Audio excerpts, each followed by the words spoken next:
Revelations chapter 1, verse 1. Reading the verse first from the King James Bible, quote, "The revelation of Jesus Christ, which God gave unto him to show unto his servants things which must shortly come to pass, and he sent and signified it by his angel unto his servant John," unquote. Reading John Gill's exposition of the Bible on this verse, quote,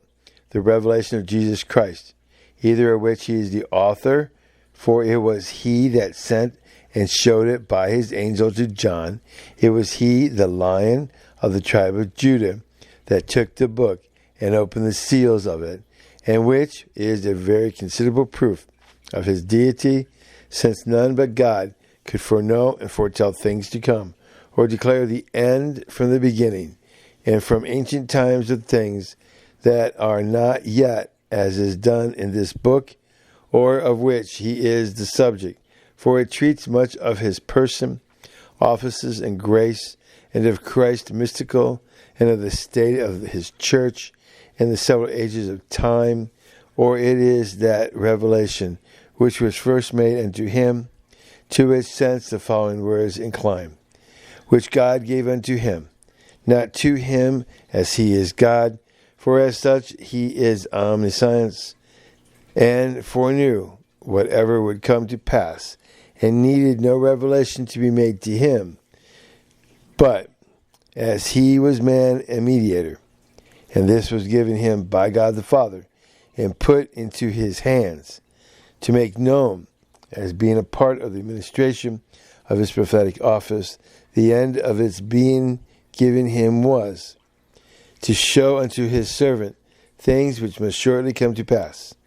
The Arabic version adds, in future ages, things that were to be hereafter, the accomplishment of which was and his own glory. And these were to come to pass quickly, in a very little time, not that they would be fulfilled in a short space of time. For there are some things not fulfilled yet, though it has been," footnote from the reader, this was written in the 1700s, 1700 years ago and more since this revelation was made, and we are sure there are some things that will not be accomplished till 1,000 years hence and more, for the millennium is not yet begun, and after that is ended, there is to be a second resurrection and a destruction of the Gog and Magog army. For the sense is that these things should very quickly begin to be fulfilled, and from thenceforth go on fulfilling till all were accomplished. Now to represent these things in a clear manner, as the nature of them would admit of, to the servants of Christ. All true believers read and hear, and diligently observe them, and especially to the ministers of the gospel, whose business is to search into them and point them out to, and particularly to his servant John, was this revelation made by Christ, who immediately answered this end. And he sent and signified it by his angel unto his servant John, who the